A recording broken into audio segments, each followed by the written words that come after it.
Hi, my name's Jo and I'm the director of a UK charity called Hope for the Future, and we exist to research the best techniques for communicating climate change and related issues with politicians and in particular MPs. So we run training courses for campaigners like yourself to help you become more effective in your lobbying and really getting through to your MP. So I'd like to share with you over the next sort of 10-15 minutes 5 top tips for really making the most of this opportunity that 1010 have created to get through to your MP about onshore wind. And some of you may know your MP really well. For some of you this might be the first time seeing your MP. Some of you may love your MP, and for others of you, you might find your MP a real struggle and you feel a bit hopeless. But what I'd say is that wherever you stand on that, the most important goal out of this opportunity is just to try and form a good relationship, because at Hope for the Future, that's what we've seen. Is that actually when you can build a good rapport, build a good relationship, MPs will start to listen to what you have to say.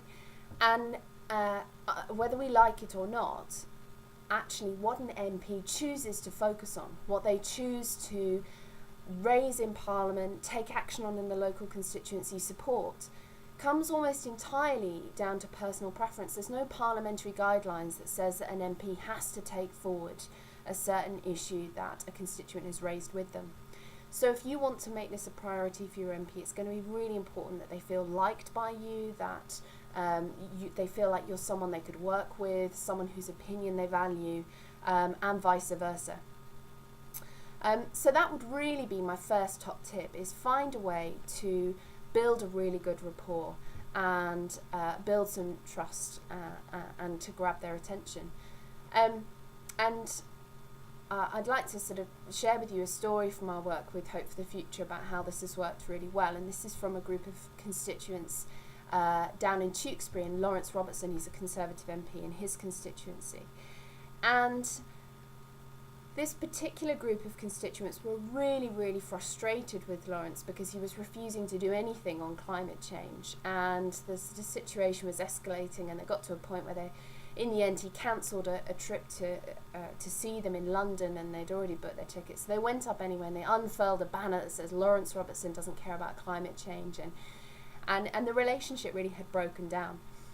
And what we found was that actually Lawrence really had an interest in solar energy and housing insulation.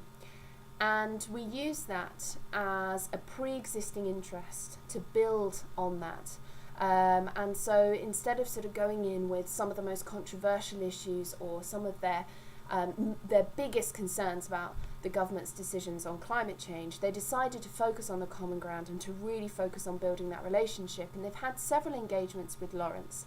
And he's now really, really active on climate change and solar energy in Parliament. He was described by a minister recently as a persistent and effective advocate.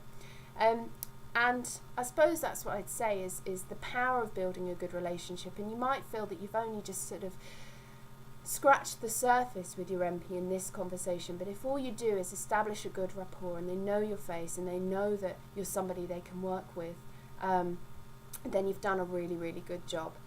So that's the first thing I'd say. And the second tip really is to be as prepared as possible. Research your MP. Find out as much about them as possible, because you might find you have got things in common, and that's a great starting point for a conversation. It might not be related to onshore wind at all. And the place where you can find out the most about your MP is a website called theyworkforyou.com. That's theyworkforyou.com.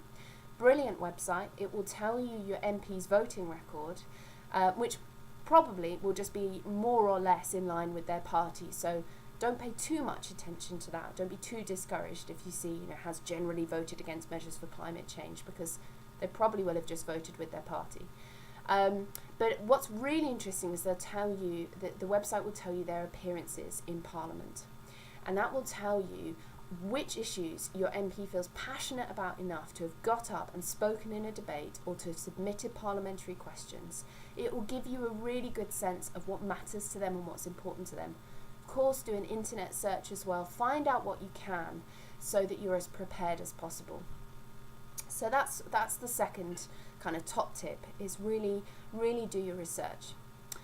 The third thing I say is just have up your sleeve a few key facts about onshore wind that are really important to communicate. So you don't need to be an expert in onshore wind. Chances are your MP will certainly not be an expert unless they're a minister with a related role, or they have been a minister with a related role. So you just need a few key facts up your sleeve. For example, 66% of public think that onshore wind is acceptable. And we know for a fact that the MPs would think that that's significantly lower. So that's a really good tip that's just worth dropping in, and understanding that probably one of their biggest concerns is going to be around public perception of onshore wind, and you can sort of nip that in the bud. But there are other things, such as, it being bad for birds and things like that, that are just worth troubleshooting and having in your mind, ready to just gently say, well, actually, did you know? And 1010 have got brilliant resources for that online, so take a look over 1010's onshore wind resources as well, and just memorise one or two facts. That's all you need to know to really make an impact. And the other thing I'd say is, once you've got your facts, if you're not conservative minded yourself, so if you wouldn't naturally vote conservative or wouldn't naturally identify with politically conservative values, another resource I'd really recommend to you is climate outreach. They've got tons of online resources working with centre-right conservative audiences. And this is my fourth tip. You're working with conservative MPs, so you need to make sure that what you're pitching fits in with their values, and this is precisely about making sure that it's something that catches their personal attention. So you might talk about the local economy benefits of wind, but you might also, just generally talking about climate change, want to think about conservative ways of framing this issue, and that's where climate outreach can really help you. So you'll find on their website, for example, a list of 10 conservative values that they've found as part of their research, and one of those is fear of uncertainty.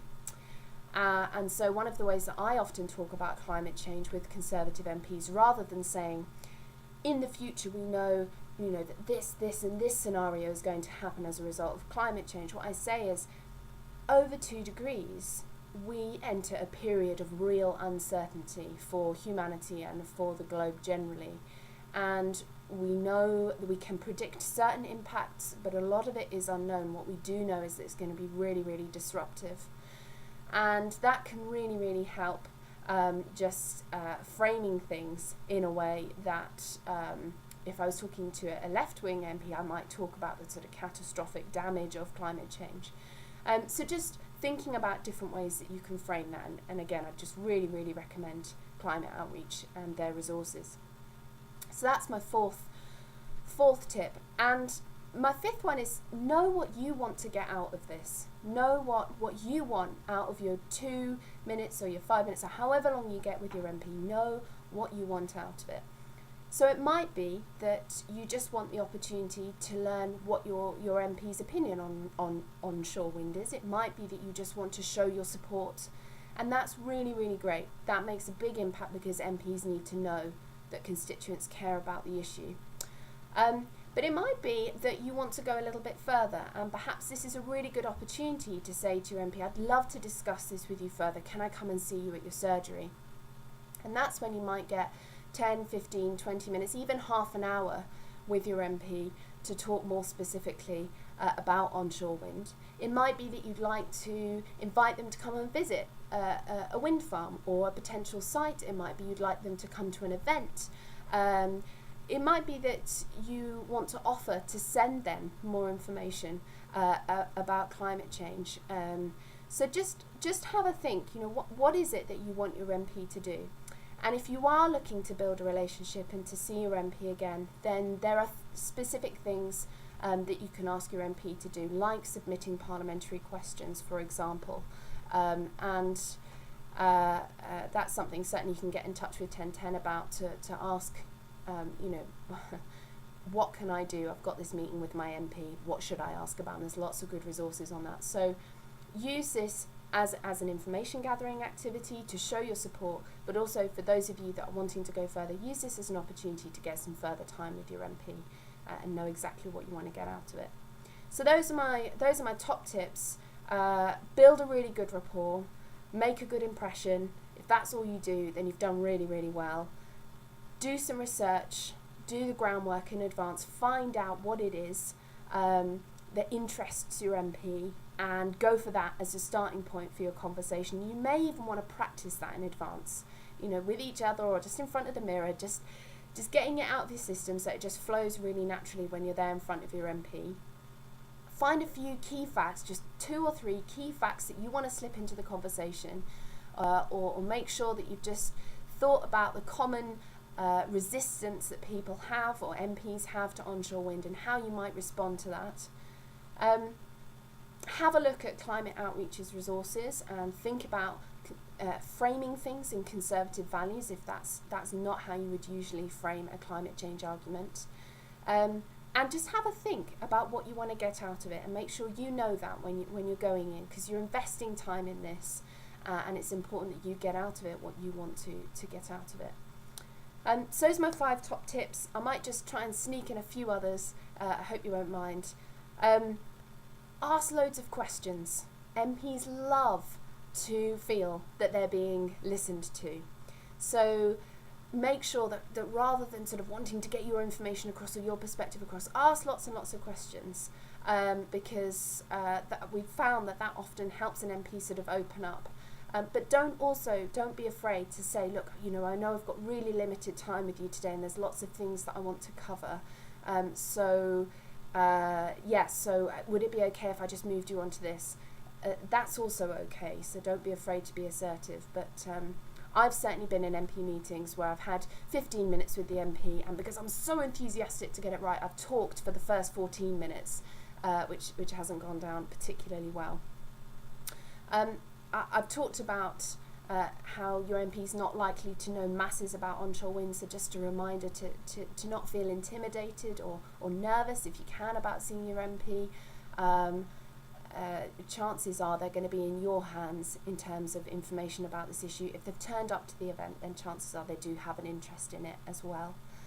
And I suppose the final thing I'd say is if you have an MP that is defensive or challenging, or that you find difficult, just a reminder to try not to rise to that too much, and to just focus on where the common ground is, and to steer away from party politics. You know, why did the government make this decision or that decision? Because it can put an MP in a really difficult position, trying to defend their party, also trying to think about what's popular in the constituency, also trying to think what they personally agree with, and then dynamics of everything that's unfolding currently with Brexit and everything like that.